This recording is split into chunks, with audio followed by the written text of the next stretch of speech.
I'm here to talk to you about enter and exit and the common mistakes most hunters are making on their hunting land.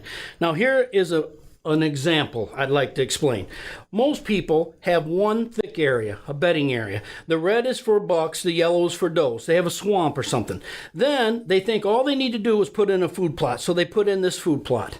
And here's the problem right from day one. The food plot is too big, and here's how the guy's going to enter and exit. He comes in, he walks all the way across the food plot to get into a stand. Now what's going to happen, he put this food plot in, and some does are going to come. And by 3 o'clock, use your own watch, by 3 o'clock, deer are going to start coming into this food plot on the first day of hunting season. And the guy thinks everything's great. But what's going to happen is the big buck ain't coming to that big field. So it's going to get dark, and you got a field full of deer. Now, you get down out of your stand, and you start walking towards your truck, and you're going to hear to the truck. You're bumping deer as you're leaving, and you go, it don't matter, they're does. I'm a buck hunter. But let me explain something to you guys. Does control everything in the woods, just like your household, okay? Now, the next day, the hunter comes, and he walks in this way, and he gets into the stand. Now, the first day, by 3 o'clock, deer were there. Every time you walk through a food plot at night, you scare the deer off, you're going to take off about 45 minutes the next day, because now they know a predator's on the field. So here it is, 3 o'clock, no deer. Here it is almost 4 o'clock, and does start coming in. Deer are coming into the food plot from the neighbors and all over, and you're thinking, oh, this is working good. You may even see a little 1.5-year-old buck, but not the big guy you want. We're here to talk about 3.5 and 4.5-year-old bucks and older. So what happens? Again, it's going to get dark and no buck. So now you get down out of your stand, you walk to the truck, the same thing happens. You're spooking deer. The next day you come in, get into your stand, 3 o'clock no deer, 4 o'clock no deer, and here it is almost 5 o'clock, and here comes a bunch of deer. Now you've only hunted 3 days in the season, and you've already did a major issue with your hunting land. Guys, it's simple as this. The buck beds down like this, and he's by the girls. He lets the does go out. And if you don't hear no stomping or snorting, about an hour later, he's going to be behind him one step. When you keep pushing the does back, 3 days of hunting, you got the does coming out the last hour, you made your buck basically nocturnal for the year. And you haven't even shot a deer yet. And you don't even realize you made a mistake. So now let's look at another system. Remember, the red is buck beds. So this property, we're going to put buck beds all over it. The yellow is doe beds. We're going to spread them out. We need bucks and does through the whole entire property.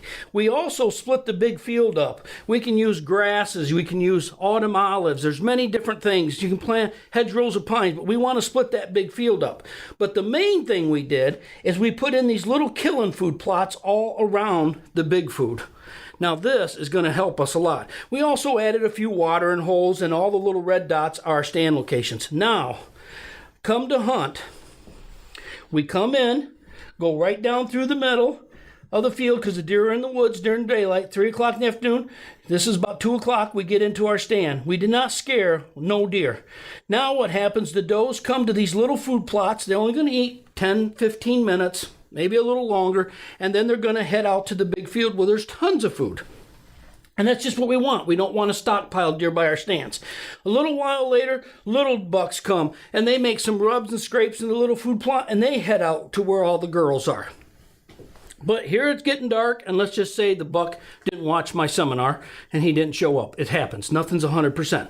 So now, the worst thing we could do is to walk back through these big fields because that's where the deer are at night, and we're going to spook them and change their pattern. So what I do is we head towards the property line, walk through the woods, and come out to our vehicle and leave, and the deer did not get interrupted me going in or exit. The next day, I come in at 2 o'clock, I walk through this big field where they're not at, and I get all the way back into the stand. Did not bump any deer. Again, the does come. And then the little bucks come, and they all head out to the field. Now what happens again tonight? Nothing happens. The big buck didn't show. So I get out, and I leave and never disturb the deer. The next day I come in, and in 3 days I can hunt different stands, and it gets dark. no buck, and I can leave and never disturb the deer. Guys, you have to be able to hunt and never change the doe pattern. On my property, I can hunt all during gun season and the does still come out at 3 o'clock. Most people, after 2 days of hunting to 3 days, the deer are dramatically coming out the last hour to an hour and a half before dark, and this makes your hunting hard. So guys, this is the basics. There's so much more you need to talk about, but for right now, this is what we're talking about, enter and exit.